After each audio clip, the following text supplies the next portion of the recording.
February 1956. In the heart of New York, Operation Big City was underway. A Ford Mercury, specially adapted with a hidden exhaust pipe, pumped out bacteria onto the streets of Manhattan.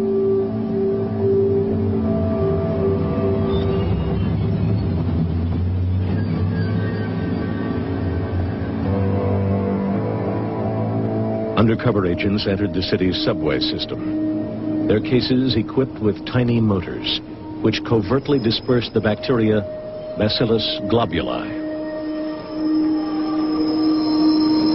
10 years later, the Army returned.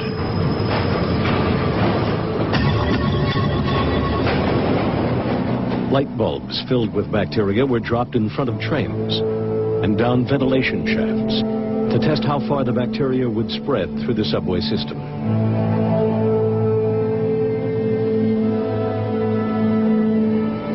For years, these public experiments were kept secret from the citizens of New York.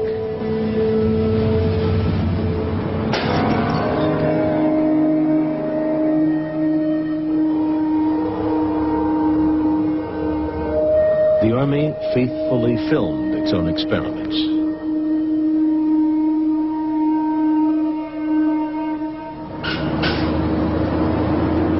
This Washington, D.C. bus station was the site of another secret test. 30 similar trials were conducted at public locations all across America. One of the earliest experiments had fatal consequences. In 1951, the Army sprayed the bacteria Serratia marcescens over San Francisco. 11 hospital patients developed a mysterious infection, and within days, Edward Nevin died from an illness caused by the same bacteria.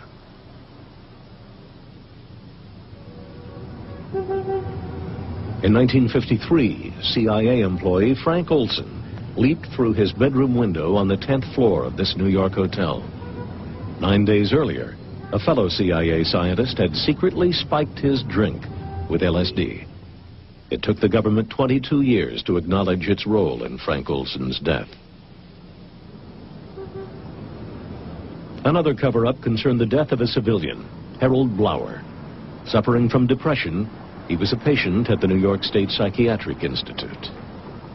There, he and 5 other patients were unwittingly tested with mind-altering drugs by doctors who'd signed a secret contract with the U.S. Army.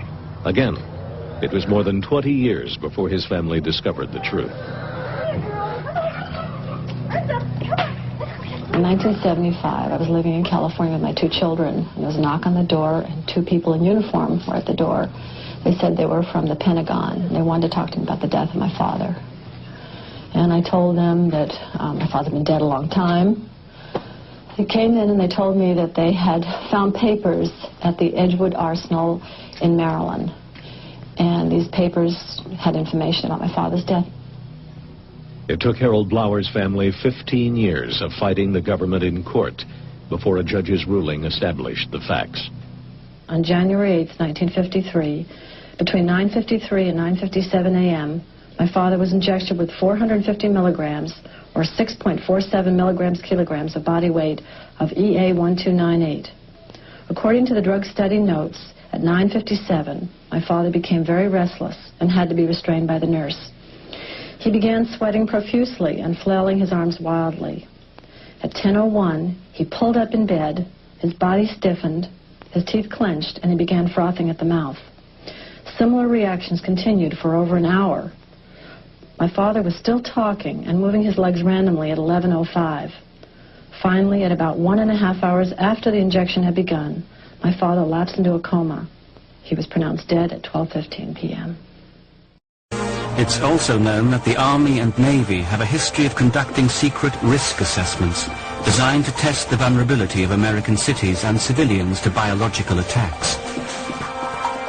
Since the 1950s, whole cities have been bombarded with live bacteria, supposedly harmless, but causing illness and death for some Americans who are immunocompromised or who have respiratory ailments.